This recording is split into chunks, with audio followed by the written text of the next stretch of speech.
अल्हम्दुलिल्लाहि रब्बिल आलमीन वल आक़िबतु लिल मुत्तक़ीन वस्सलातु वस्सलामु अला सय्यदिल अंबिया'i वल मुरसलीन अम्मा बाद फ़अऊज़ु बिल्लाहि मिनश शैतानिर रजीम बिस्मिल्लाहिर रहमानिर रहीम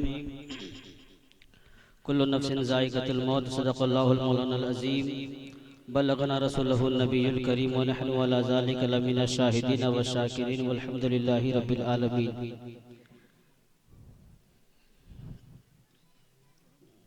हज़रात, जैसा कि ऐलान किया जा चुका है कि वक्त की बहुत किल्लत है, इसलिए मैं जल्दी शुरू हो रहा हूँ और आप हज़रात से मेरी गुजारिश है जहाँ बात समझ में आई तो सुबहान अल्लाह से ज़रा दाद दीजिएगा। आइए कुछ सुनने और सुनाने से कबल उस रसूल हाशमी की बारगाह में खिराज अकीदत पेश करें जो मजलूमों का चारागर है, शिकस्ता दिलों का कारसाज है, रूहानी कल्बो इस्तिराब का मसीहा है। दिन जिसके दरे दौलत का अदना एजाज है, रात जिसके अर्श निशा की हबशी कनीज है। रहमत आलम नूर मुजस्सम फख्र बनी आदम खलीफतिल्लाहिल आज़म, काबे के बदरुद्दुजा तैबा के शमसुद्दुहा दाफ़ई जुमला बला, शाफ़ई रोज़े जज़ा जनाब पाक मोहम्मद मुस्तफ़ा सल्लल्लाहु ताला अलैहि वसल्लम की बारगाह गुहरगार में खराज अकीदत पेश करें। पढ़ी आवाज़ बुलंद अल्लाहुम्मा सल्ली अला सय्यदना शफीअना मौलाना मुहम्मद बारिक वसल्लम सल्लल्लाहु अलैहि सलातु व सलाम अलैका या रसूलल्लाह सल्लल्लाहु ताला अलैहि वसल्लम। मुझसे कबल आप हज़रात ने दो पुरमग़ज़ खिताब समाअत फरमाया और मेरे बाद भी कई उलमा इकराम की खिताब से आपको सरफराज होना है। खुसूसी तौर पर शेर उड़ीसा पीर तरीक़त रहबर राह शरीयत हज़रत मौलाना सैयद आले रसूल साहब की भी खिताब होगी और दो मशहूर शोरा भी यहाँ तशरीफ़ फरमा है। स्टेज में मेरे उलमा इकराम बैठे हैं, सबके नाम से वाकिफ़ नहीं हूँ, बल इतना कहूँगा इल्म फज़ल के सुल्तान यहाँ बैठे हैं, इल्म फज़ल के सुल्तान यहाँ बैठे हैं, लेके सरकार का फैज़ान यहाँ बैठे हैं, जिनके सदक़े में खुदा बख्शेगा मुझ आसी को, जिनके सदक़े में खुदा बख्शेगा मुझ आसी को, आज वो जन्नत के मेहमान यहाँ बैठे हैं। अहले स्टेज का मैं तवज्जो का ताल्लुब हूँ, आप हज़रात मेरी हिमायत करते रहें। फिर मैं अपनी गुफ्तगू का आगाज़ में शुरू कर रहा हूँ। आला हज़रत इमाम अहमद रज़ा खान फाजिल बरेलवी अलैहि रहमत रिज़वान इरशाद फरमाते हैं, चमक तुझसे पाते हैं सब पाने वाले, मेरा दिल भी चमका दे चमकाने वाले, बरसता नहीं देख कर अब्रे रहमत, बदों पर भी बरसा दे बरसाने वाले, हरम की जमी और कदम रख के चलना, अरे सर का मौका है ओ जाने वाले। हजरात मोहतरम, ये जलसा आज मरहुमा ताहिरा खातून के नाम से मुनाकिद किया गया है। अल्लाह ताला की बारगाह में दुआ है कि अल्लाह अपने हबीब के सदक़े में इस जलसा को कबूल फरमाए और इस जलसा की मकबूलियत के सदक़े में मरहुमा ताहिरा बीवी की मग़फ़िरत अता फरमाए। कुछ लफ्ज़गुशाई करूंगा, लेकिन उससे पहले उसूल के मुताबिक, ज़ाब्ते के मुताबिक, हमारे असलाफ के तरीके को मद्देनजर रखते हुए हम पहले बात ये करेंगे कि नबी का जिक्र करेंगे, फिर उसके बाद में कोई बात करेंगे कि नहीं करेंगे? जरा जोर से बोलिए सुभान अल्लाह, अल्हम्दुलिल्लाह, ला इलाहा इल्लल्लाह मुहम्मदुर रसूलुल्लाह। हमारा अकीदा क्या है कि अल्लाह तबारक व तआला ने जमीन में तमाम कमोबेश 18,000 मखलूकात की तख्लीक फरमाई। अल्लाह तबारक व तआला ने जमीन को पैदा फरमाया है, अल्लाह तबारक व तआला ने आसमान को पैदा फरमाया है, अल्लाह ताला ने जिन्नात को पैदा फरमाया, अल्लाह ताला ने इंसान को भी पैदा फरमाया है, अल्लाह तबारक व तआला ने जानवर को भी पैदा फरमाया है, लेकिन हर किसी की तख्लीक का अंदाज अलग अलग रखा है।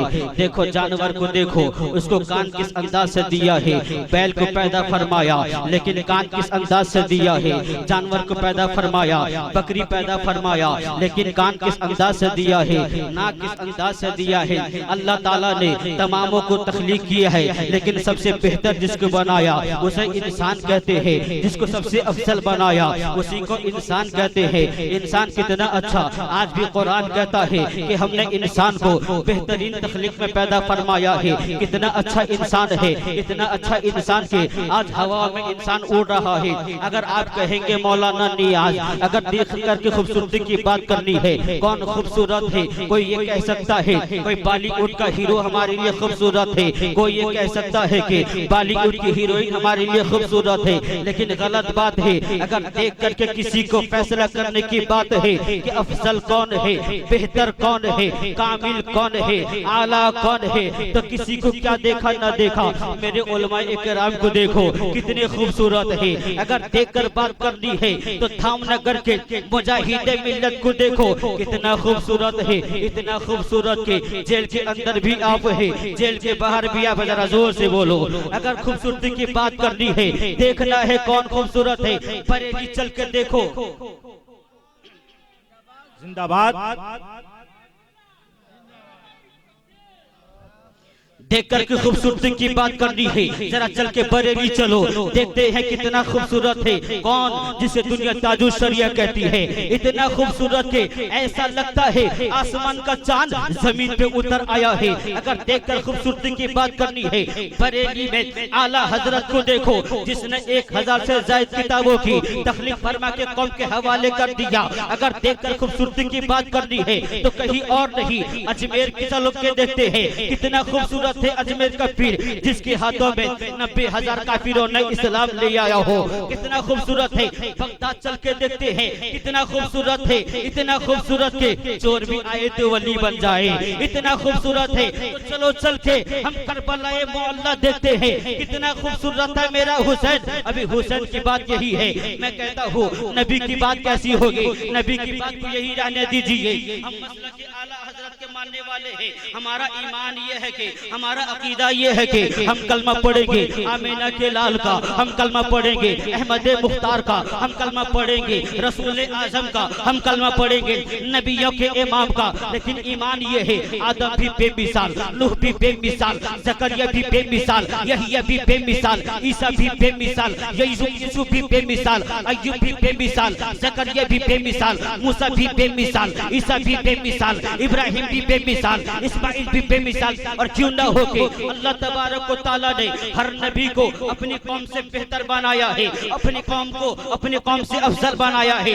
देखो आदम अलैहिस्सलाम को, आदम अलैहिस्सलाम की उम्मत में कोई ऐसा नहीं जो आदम की तरह हो जाए, नूह की उम्मत में कोई ऐसा नहीं जो नूह की तरह हो जाए, शीश की उम्मत में कोई ऐसा नहीं जो शीश की तरह हो जाए, जकरिया की उम्मत में कोई ऐसा नहीं जो जकरिया की तरह हो जाए, अय्यूब की उम्मत में कोई ऐसा नहीं जो अय्यूब की तरह हो जाए, यूसुफ की उम्मत में कोई ऐसा नहीं जो यूसुफ की मिसल हो जाए, इब्राहिम की उम्मत में कोई ऐसा नहीं जो इब्राहिम की तरह हो जाए, इस्माइल की उम्मत में कोई ऐसा नहीं जो इस्माइल की तरह हो जाए, मूसा की उम्मत में कोई ऐसा नहीं जो मूसा की तरह हो जाए, ईसा की उम्मत में कोई ऐसा नहीं जो ईसा की तरह हो जाए।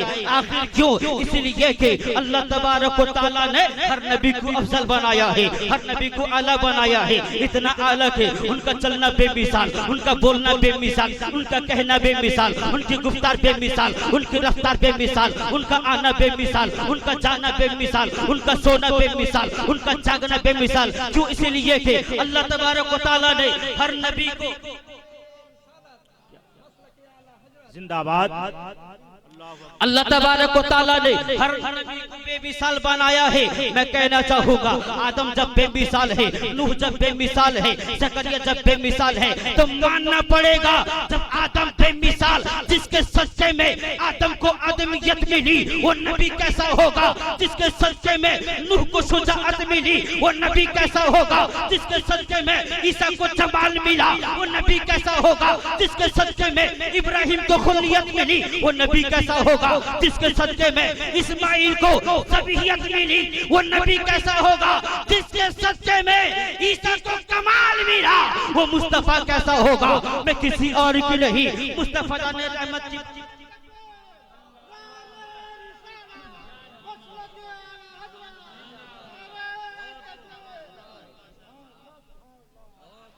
तो मानना पड़ेगा जिसके सदके में आदम को आदमियत मिली वो नबी कैसा होगा, जिसके सदके में नूह को शुजाअत मिली वो नबी कैसा होगा, जिसके सदके में पूरे नबियों को नबूवत मिली वो नबी कैसा होगा। मैं किसी और की नहीं अमीना के लाल की बात कर रहा हूँ, ना अमीना के लफ्ज़ जिगर की बात कर रहा हूँ, मुस्तफा जाने रहमत की बात कर रहा हूँ। कौन है मुस्तफा? मुस्तफा जाने कायनात है, मुस्तफा रूहे कायनात है, मुस्तफा शाने कायनात है, मुस्तफा फखरे कायनात है। कौन है मुस्तफा? उलमा कहेंगे, आप कहेंगे, एक ही जबान में मौलाना नियाज नबी की तारीफ करनी है तो किसी और की जबान में नहीं, बरेली की जबान में कहो। क्या कहो? सबसे आला वो आला हमारा नबी, सबसे पाला वो आला हमारा नबी, अपने मौला का प्यारा हमारा नबी, दोनों आलम का दूल्हा हमारा नबी। नारे तकबीर, नारे रिसालत, मसलके आला हज़रत जलसे चहल। हजरात, मैंने इस आयत करीमे की तिलावत करने का शरफ हासिल किया। अल्लाह तबारक व तआला फरमाता है हर नफ्स को मौत का मजा चखना है। अभी दो तकरीर आपने सुनी, सब मौत के ताल्लुक से समझाया। ए लोगों, अभी वक्त है, समझ जाओ। मैं कहना चाहूंगा कि जनाब महराज साहब, आपकी मोहतरमा इंतकाल फरमा गई, आपने जलसे का इनेकाद क्यों किया? ए हाफिज शफीक या हाफिज रफीक, आपकी वालिदा का इंतकाल हुआ लेकिन जलसा क्यों? तो ये दिल कहेगा, जिसके घर में आलिम दीन होता है उससे दिल की बातें होती है। एक आलिम दीन का मकसद ये होता है, खुशी हो तो नबी का जलसा मजेगा, गम हो तो नबी का जलसा सजेगा, आने वाली आफत मुसीबत हो तो भी नबी का जलसा जगेगा। मैं कहूंगा कि मौलाना शफीक साहब, मौलाना रफीक साहब या मोहतरम अली जनाब महराज साहब या उनके तमाम औलादों, आपने जलसा क्यों सजाया? क्या भद्रक की सरजमीन पे आपका नाम हो जाएगा? क्या आपकी शोहरत हो जाएगी? दुनिया क्या कहेगी कि हाँ महराज की वालिदा का, मोहतरम महराज साहब की मोहतरमा का इंतकाल हो गया था, जलसा सजाया था, इसीलिए कि नाम इनका हो जाएगा, शोहरत इनकी हो जाएगी। मैं आपसे कहूँगा, मैंने आज पहली मर्तबा इतनी तादाद के साथ में देखा कि भद्रक के सुन्नी मुसलमान मगरिब की नमाज के बाद में भी आके जलसा सुनने के लिए बैठे हैं। आपने अपना कीमती वक्त क्यों दिया? आपका हो सकता है, आपका नाम हो जाएगा, आपकी शोहरत हो जाएगी। मैं कहूंगा उलमा इकराम, आपने हाफिज शफीक की एक फोन कॉल पे लब्बैक कहते हुए, कोई केंद्रापाड़ा से आ रहा है, कोई भद्रक से आ रहा है, गिरदोनवा से आ रहा है, मैंने कटक से चल के आया, शायद कि इनका नाम हो जाएगा। एक ही सवाल मैंने मौलाना शफीक से कहा, एक ही सवाल मैंने हाफिज रफीक से कहा, एक ही सवाल मैंने जनाब महराज साहब से कहा।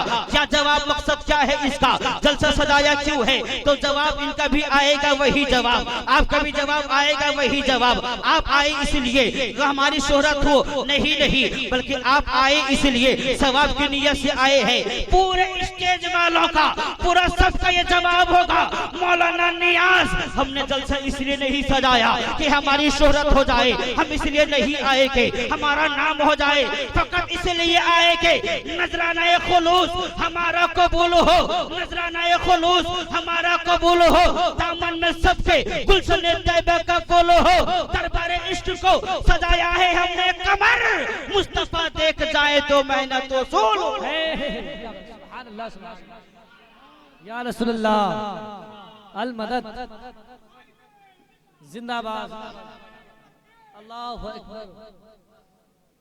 मैं बड़ी तेजी के साथ चल रहा हूँ, इसलिए कि घड़ी का कांटा भी बड़ी तेजी से चल रहा है। लेकिन एक बात बताऊंगा, जलसा सजाया क्यों, इससे क्या फायदा मिलता है? कोई मरहूम अगर इंतकाल कर जाए, कोई हमारे दरमियान से इंतकाल करके चला जाए, अगर हम इसके रसूल के महफिल सजाते हैं, उसमें हदीस पाक का दर्श देते हैं या आप सुनते हैं, इसमें फायदा क्या है? क्या फायदा है? अब आपको बताना चाहूंगा कि हजरत अबू हुरैरा, हजरत अब्बास इब्ने अब्दुल्लाह रजी अल्लाह ताला अन्हुम से रिवायत है। ये वाकया, ये हदीस शरीफ शरह सुदूर में जलालुद्दीन सुयूती अलैहि रहमतुल्लाह फरमाते हैं कि जब मुर्दा मर जाता है तो मुर्दे की हालत ऐसी होती है जैसे डूबने वाले की हालत हुआ करती है, हाथ पैर मारता है। यानी मुर्दे को जब हम दफना के आते हैं तो मुर्दा परेशान होता है, वो चाहता है मेरा घर वाला कभी मुझे कोई सवाब भेज दे, कोई दुआ कर ले, कोई इस्तगफार पढ़ ले। और जब कोई अपने मरहूम के लिए दुआएं मगफिरत करता है या इसाले सवाब तक पहुंचाता है तो हदीस पाक में आता है अल्लाह तबारक व तआला उस गुनहगार की मगफिरत फरमा देता है। और एक मरहूम के लिए जिंदों का ये तोहफा कहलाया गया। क्या है ये तोहफा? तोहफा क्या है? हम गुलाब का फूल दे रहे हैं, बल्कि हम ये कह रहे हैं कि जलसे का जो सवाब होगा मरहुमा के नाम पे होगा। इसमें हदीस पढ़ी जाती है, मैंने अभी हदीस पाक पढ़ी। अल्लाह के नबी ने फरमाया कि जिंदों का तोहफा मुर्दों के लिए ये है कि उसके लिए इस्तगफार करे, इस्तगफार करे, दुआई मगफिरत करे। और अल्लाह तबारक व तआला जिंदों की दुआओं से मुर्दों की मगफिरत फरमा देता है। जोर से बोलिए। आप कहेंगे कोई दलील? हाँ, हदीस पाक सुनने से कितनी फजीलत है, जरा सुनते चलिए। नबी का एक आशिक है, नबी का एक सहाबी है जिसे दुनिया हजरत अबू दरदा कहती है। हजरत अबू दरदा दमिश्क की जामा मस्जिद के आप इमाम हैं। दमिश्क की जामा मस्जिद में आप मनसब इमामत से फाइज थे। और जब जुमा का दिन आता तो आप हर जुमा में नबी की हदीस पाक का विर्द करते, नबी की हदीस को सुनाते, लोगों तक हदीस पाक पहुंचाते। और ये आवाज जब दमिश्क के गिरदोनवा में फैलती है, पूरी दुनिया, पूरी दमिश्क के लोग जुमा के दिन में मस्जिद में आके अपनी सफेद मजमे को भर दिया करते थे, इसलिए कि नबी का सहाबी हजरत अबू दरदा हदीस पढ़ने वाले हैं। और जब ये आवाज फैलते फैलते दमिश्क की जामा मस्जिद के गिरदनवा से फैलते हुए जब दमिश्क की सरहद को अबूर करते हुए पूरी दुनिया में फैलने लगी तो ये आवाज मक्का शरीफ में पहुंचती है, ये खबर मदीना शरीफ पहुंचती है। जब मदीना शरीफ में ये खबर पहुंची तमाम लोगों ने ये खबर को भी सुना और तब सब लोगों ने इस आवाज को सुना, इस खबर को सुना। तो वही सुनने वाला एक नबी का आशिक भी था मदीने की सरजमी पे, उसने भी सुना। था ये आशिक कोई अमीर नहीं था, कोई अमीर नहीं था, बल्कि गरीब था। गुर्बत का ये आलम था कि फटा हुआ अगर सर पे एक अमामा था तो जिस्म पे एक फटे हुए एक जुब्बे के साथ में जिंदगी बसर करते थे। कई दिनों से उस आशिक रसूल के घर में चूल्हा भी नहीं जला था, खाने के लिए दाना नहीं था, कोई बच्चे पानी पी के अपने वक्त का गुजारा कर रहे थे। जब ये आवाज उस आशिक रसूल के कान से टकराती है, बिस्तर छोड़ लेता है। बिस्तर छोड़ने के बाद में ये तमन्ना करता है मेरे नबी की हदीस पाक को सुनाया जाता है। कहाँ? दमिश्क के जामा मस्जिद में। सुनाने वाला नबी का सहाबी हजरत अबू दरदा है। लेकिन करूँ तो मैं क्या करूँ? मेरा दिल ये चाहता है कि मैं उस हदीस को सुनूं। पता नहीं उस हदीस में नबी ने अपनी उम्मत के लिए क्या पैगाम दिया होगा, नबी ने अपनी उम्मत के लिए कौन सा दर्स दिया होगा, नबी ने अपनी उम्मत के लिए नबी की जिंदगी का कौन सा के रुख उसमें पोशीदा रहा होगा, नबी ने अपनी उम्मत के लिए कौन सा वो दर्स दिया होगा। इसी तमन्ना के साथ में आप बिस्तर को छोड़ लेते हैं, चलते हैं उस जानिब जहाँ पे आपकी बच्चियां सोई हुई थी। बच्चियों के हाथ को आपने लिया है, माथे को पेशानी को चूमा है और चूम के कहा कि बेटे को चूमा है। अपनी बीवी के पास आते हैं, बीवी के हाथों को हाथ में लेते हैं, कहते हैं कि ऐ मेरी शरीकी हयात, ये ना सोचना कि मेरे दिल में तेरे लिए मोहब्बत नहीं है, ये ना सोचना कि मेरे दिल में तेरे लिए उल्फत नहीं है। सच तो ये है कि मेरे दिल में आज भी तेरी मोहब्बत का चिराग जल रहा है, लेकिन दिल ये कहता है मेरी शरीकी हयात तेरी मोहब्बत में, तेरी मोहब्बत को नबी की हदीस पे मैं कुर्बान कर दूं। मैं ये चाहता हूं कि मैं आज जाऊंगा, इतना कहना था। वो भी नबी की चाहने वाली वफाशार, नबी की चाहने वाली बंदी थी, वो भी नेक खातून थी, नेक सीरत थी। नेक सीरत औरत ने कहा कि मेरे शरीक आयात आप जाइए बिला खौफ खतर जाइए, मैं तकलीफ नहीं खुशी महसूस करोगे, इसलिए कि आप कहीं और नहीं हदीस पाक सुनने जा रहे हैं, आप कहीं और नहीं हदीस रसूल सुनने जा रहे हैं। आप जाइए और सलामती के साथ में, इज्जत के साथ में अब लौट के आइएगा। अगर आप लौट के न आ सके, रास्ते में आपका इंतकाल हो जाएगा, अगर आप रास्ते में आपका वफात हो जाए तो मैं तकलीफ न करूंगी बल्कि मैं खुशी महसूस करूंगी। कल मैदान महशर में मेरा सर कमरे से ऊंचा हो जाएगा। सुभान अल्लाह। हदीस रसूल सुनने जा रहे हैं। अब ये आशिक रसूल उस अपनी बीवी से इजाजत लेता है, बच्चों से इजाजत लेता है। कहाँ जाएगा? कोई मेले के लिए नहीं, कोई दुकान के लिए नहीं, कोई शॉपिंग के लिए नहीं, कोई बिग बाजार के लिए नहीं, कोई मेले में जाने के लिए नहीं, बल्कि नबी की हदीस को सुनने के लिए आशिक रसूल तैयार हो जाता है और अपने कमरे से बाहर आता है। और दिल ये चाह रहा था कोई रास्ते में मुझे कोई सवारी मिल जाए जो मुझे सफर करते हुए दमिश्क पहुंचा सके, कोई मेरे हाथ पकड़ के चलने वाला मुझे मिल जाए ताकि मैं दमिश्क पहुंच सकूं, कोई ऊंट मिल जाए जिसकी पीठ पे सवार होके मैं सफर करके चला जाऊं, कोई मुझे घोड़ा मिल जाए मैं सफर करके चला जाऊं। लेकिन सुबह से शाम हो गई, इंतजार करते करते न कोई मुसाफिर मिला, न कोई सवारी मिली, न कोई घोड़ा मिला, न कोई ऊंट मिला, बल्कि वो आप इंतजार कर रहे थे, इंतजार कर रहे थे। शाम हो गई लेकिन मुसीबत ये कह रही थी तू रुक जा, मुसीबत कर रही थी मत जा, मुसीबत कर रही थी रुक जा, तकलीफ कर रही थी रुक जा, भूख कह रही थी रुक जा, प्यास बोल रहा था रुक जा, मुसीबत बोल रही थी रुक जा, गम बोल रहे थे रुक जा, फाका बोल रहा था रुक जा, घर के चूल्हे बंद हो चुके थे, हालात कर रहे थे रुक जा, पूरी चारों जानिब से आवाज आती थी रुक जा मत जा। लेकिन नबी की मोहब्बत कर रही थी निकल जा, नबी की इश्क कर रहा था निकल जा, नबी की उल्फत कर रही थी निकल जा, नबी की अकीदत कर रही थी निकल जा। इसलिए कि अगर तू चाहता है कि तुझे कामयाबी मिले तो याद रखना तुझे कामयाबी घर में बैठ कर नहीं बल्कि नबी की हदीस को सुनकर ही उसे कामयाबी मिलेगी। नारे तकबीर, नारे रिसालत।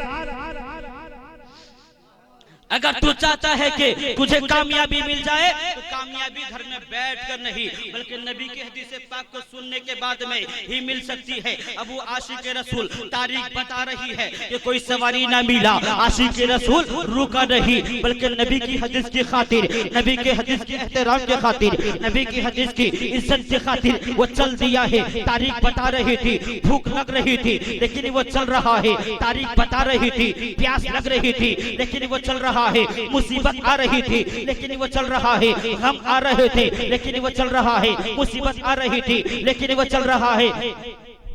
नारे तकबीर, नारे रिसालत, मसलके आला हजरत फैजान मुजाहिदे मिल्लत, नारे तकबीर।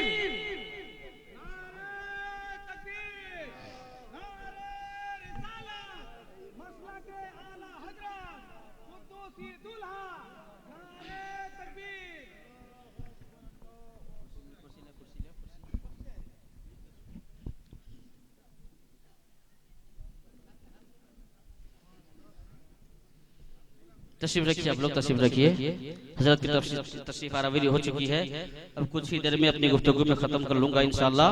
अब हजरत के खिताब नायाब से महसूस होंगे। एक बार दुरूद पढ़ अल्लाहुम्मा सल्ली अला सैयदना। वो आशिक रसूल जो के मुसीबत की आलम में है लेकिन चल रहा है, मुसीबत आ रही है लेकिन वो चल रहा है, सर का पसीना पांव तक आ रहा है लेकिन वो चल रहा है। क्यों? इसलिए कि नबी की हदीस को सुनने के लिए दिल में उसकी तड़प थी, वो बेचैनी के साथ में चल रहा है। चलते चलते मुसीबतों का सामना करने के बाद में जब रास्ता के मसौबतों को बर्दाश्त कर लिया लेकिन पहुंचते पहुंचते जब मंजिल आती है, मंजिल आने को है, दमिश्क की सरजमीन आ चुकी है। एक बच्चे से मुलाकात हो गई और कहते हैं कि आय आशिक रसूल कहता है, ए बच्चा बता तो सही दमिश्क की जामा मस्जिद कहाँ है? कहा किस लिए आए हो? कहा मैंने सुना है नबी की हदीस, सहाबी हजरत अबू दरदा है जो नबी की हदीस सुनाते हैं हर जुमे को, मैं हदीस शरीफ सुनने के लिए आया हूँ। कसम खुदा की वो तारीख बताती है जब उसने ये बात कही थी, बच्चे ने कहा था ए आने वाले मुसाफिर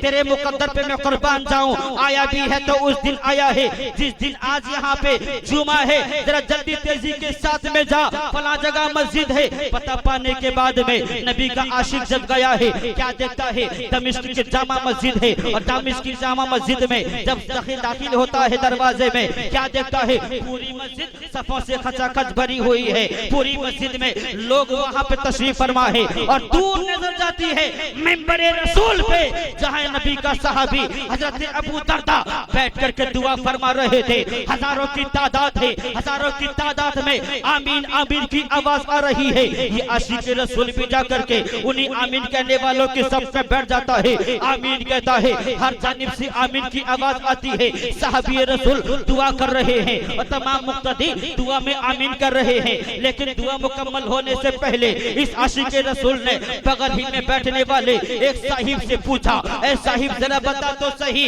बता तो सही, बता तो सही कि नबी का जलसा शुरू कब होगा, नबी की हदीस पाक का आगाज कब होगा। उस आदमी ने कहा कि आने वाले तूने बड़ी देर कर दी, थोड़ी देर पहले आ जाता नबी की हदीस सुन लेता। नबी की हदीस मुकम्मल हो चुकी है, नबी की हदीस का दर्स मुकम्मल हो चुका है। अब इसलिए नबी का सहाबी अबू दरदा वो दुआ कर रहे हैं। इतना कहना था कि नबी की दर्द, नबी की हदीस का दर्स खत्म हो गया है। अब ये आशिक रसूल इस कदर ज़ारो कतार रोता है, इस कदर रोता है कि ये आवाज पूरे सफों को चीरते हुए नबी के सहाबी अबू दरदा तक पहुंच जाती है। अबू दरदा ने आवाज को महसूस किया। दुआ खत्म होने के बाद में आपने फरमाया उंगली के इशारे से, ऐ लोगों वो मुसाफिर को आने दे दो, जो रो रहा है उसको मेरे करीब आने दो। आ रहा है नबी का आशिक रसूल आ रहा है। इधर मिंबर रसूल से नबी का सहाबी उतरते हैं। उतरने के बाद में उस आशिक रसूल को आगोश मोहब्बत में लेके कहते हैं, कभी रुखसार को चूम रहे हैं, कभी पेशानी को चूम रहे हैं, कभी हाथों को चूम रहे हैं और चूमते चूमते कहते हैं, ऐ आने वाला मुसाफिर बता तो सही तू कौन है, कहां से आया है। इसलिए कि तेरे जिस्म से मेरे रसूल के शहर की खुशबू आ रही है। तू कौन है। आने वाला आशिक रसूल कहता है, तुमने ठीक पहचाना है, मैं नबी के शहर का हूँ, मैं मदीना शरीफ का रहने वाला हूँ। लेकिन आया क्यों था? कहा इसलिए कि मैं दो दर से हदीस सुनने के लिए आया था। रो क्यों रहा है? वजह यही है कि मैं देर से पहुंचा, हदीस खत्म हो गई थी, दर से हदीस खत्म हो गया था। इतना कहना था। नबी का सहाबी हजरत अबू दरदा फरमाते हैं, तकलीफ न कर, परेशान मत हो, इसलिए कि जब तू आज आया है दर्स अगर आज खत्म हो गया है, इंतजार करना, आइंदा जुमा में तू सुन लेगा। अगर इंतजार के दरमियान में तेरा इंतकाल हो जाएगा, तकलीफ न करना, इसलिए कि कसम खुदा की मैदान महशर में तेरा नाम हदीस की सुनने वालों की जमात के साथ। सुभान अल्लाह, सुभान अल्लाह। नारे तकबीर, नारे रिसालत, फैजान मुजाहिदे मिल्लत, नारे तकबीर। हदीस सुनने वालों की जमात में होगा। हजरत तशरीफ फरमा है, इनको गवाह रखकर मैं एक बात कहूंगा। ऐ जनाब मोहर मेराज साहब, आपने जो ये इनेकाद किया है मजलिस का, दिल ये कहता है, आपकी मोहब्बत ये कहती होगी कि लोग आएंगे, मेरे यहाँ पर बैठेंगे, मेरे आंगन में बैठेंगे, दर्स हदीस होगा, नबी का जिक्र होगा, अल्लाह की हमदो सना होगी, कुछ जिक्र अज़कार होगा और सवाब मेरी मरहुमा को पहुंचेगा। उलमाए किराम आएंगे, इनके कदमों के सदके तुफैल अल्लाह तबारक व तआला मरहुमों को मरहुमीन को मग़फ़िरत फरमाएगा। ठीक है, ये बात है। लेकिन मैं कहना चाहूंगा, जो नबी की हदीस को सुनने के लिए, एक हदीस को सुनने के लिए सफर करके आए, उसकी जिंदगी का ये आलम है। जो बार बार नबी की हदीस को सुनता हो, उसका आलम क्या होगा। नबी की हदीस को सुनने वालों के लिए ये महफिल का इनेकाद करता हो तो उसका आलम क्या होगा। मतलब ये है कि तमाम बातें बता रही है। हमारा मकसद ये है कि जो भी इसका इसाले सवाब हो, हमारी मरहुमा के लिए हो, अल्लाह उनकी मग़फ़िरत फरमाए। ऐ लोगों, आखिरी बात मैं कह के गुजरना चाहूंगा, ये जिंदगी तुम्हें मोहलत नहीं देगी। ये ना सोचो कि हम 50 साल के हो जाएंगे तब दाढ़ी रखेंगे, ये ना सोचो कि 50 साल के हो जाएंगे तब नमाज पढ़ेंगे, ये ना सोचो कि जिंदगी को इकट्ठा करेंगे। अरे मैं कहना चाहूंगा, कितने लोग ऐसे होंगे जो आते हैं मुसाफिर करके सफर करने के बाद में प्लानिंग करते हैं, मैं इसको बेटे को इंजीनियर बनाऊंगा, इसको डॉक्टर बनाऊंगा, इसको प्रोफेसर बनाऊंगा, लेकिन जिंदगी ने मोहलत न दी। कल सुबह मस्जिद से उसी आदमी का इंतकाल का ऐलान हो रहा है, फलां साहब इंतकाल कर गए। किसको? आज हम कभी कहते हैं कि हमारी मौत कभी काबा का तवाफ करते करते वहां आ जाए, कभी हमारी मौत कभी वहां आ जाए। कभी दिल ये कहता है काश गुंबद खजरा हो, नबी की सुनहरी जाली हो और हमारे जिस्म से तफस अंसरी से रूह परवाज कर जाए, इसलिए कि वो इतनी मुकद्दस वाली जगह जमीन है, वहां दिल चाहता है। लेकिन हम जानते हैं कि आज हमारे साथ में कोरोना वायरस की वजह से क्या मामला, हमको मकसद मिला, कितना सबक मिला है। हर किसी ने देखा है मौत गुम हो गई है, लेकिन लाश को जलाने की नौबत आ गई। कहीं ऐसा देखा गया कि लाश को छूने की नौबत नहीं आई, लोग आए उसे पॉलिथीन गुरा करके लेकर चले गए, जमीन के अंदर दफन कर गए। ऐ लोगों, ये ना सोचो कि हम मौत को इंतजार करेंगे, मौत किसी का इंतजार नहीं करती, इसलिए कि जब वक्त आ जाता है, वक्त आने के बाद में मौत किसी को मोहलत नहीं देती। चालाक मुसाफिर वो होता है जो स्टेशन आने से पहले अपने सारे सामान को तैयार कर लेता है। चालाक मुसाफिर वो नहीं जो स्टेशन पे गाड़ी खड़ी हो जाए फिर सामान इकट्ठे करे, इसलिए कि गाड़ी किसी का इंतजार नहीं करती, मौत किसी का इंतजार नहीं करती। इसलिए मैं पैगाम देके आपके हजरात की बारगाह से पूछना चाहूंगा, जिंदगी वफा करे कि न करे। कभी हमने देखा है कि हम जाते हैं मार्केट में शॉपिंग करने के लिए, लेकिन लौट के तो आते हैं एम्बुलेंस के सहारे आते हैं। क्या नहीं महसूस किया ये जिस्म कैसा हमारा है, ये जिस्म हमारा ऐसा है कि हम घंटों नहाते रहते हैं, साबुन लगाते रहते हैं, शीशे के सामने सेविंग करते रहते हैं, लेकिन जब इंसान इंतकाल कर जाता है, इंसान जब मौत हो जाती है, आलम ये होता है कि जो घंटों घंटे तक के लिए अपने जिस्म को नुमाइश करने के लिए मुज़य्यन करा करता था, आज वही आदमी अपने चेहरे पे मक्खी उड़ाने की ताकत नहीं रखता है। आज लोग उसको नहला रहे हैं, लोग उसको साबुन लगा रहे हैं, लोग उसको पहना रहे हैं। ऐ लोगों, मौत जब आ जाती है तुम्हें कोई मोहलत नहीं देती, इसलिए वक्त है कि क्या भरोसा है जिंदगानी का, आदमी बुलबुला है पानी का। आज हम हैं, कल सुबह का सूरज देखेंगे कि नहीं देखेंगे, कोई गारंटी नहीं है। इसलिए हालात बता रहे हैं मुसलमानों सुधर जाओ, हुकूमत की हालात बता रहे हैं मुसलमानों सुधर जाओ, दुनिया की हालात कह रही है, रब की मशीयत कह रही है। ऐ लोगों, अब भी तौबा का दरवाजा खुला है, आ जाओ पलट के रब की बारगाह में तौबा करो, रब तुम्हारी तौबा को कबूल फरमाएगा। लेकिन वक्त ऐसा आ जाएगा जब तुम चाहते थे नमाज पढ़ने के लिए मस्जिद को बंद कर दिया गया, तुम्हारे सजदों की जरूरत न थी, इसलिए तुम चाहते थे सजदा करें, लेकिन रब की मशीयत को ये कबूल नहीं था। इसलिए वक्त अब भी है, हम चाहेंगे हम अपनी मौत को लोगों के सामने देखते हैं, फला को हमने कंधे पे लेके गया है, फला को जमीन के नीचे उतारा है, उतने लोगों को उतारने के बाद में अब भी अगर दर से इबरत होगा तो कब होगा।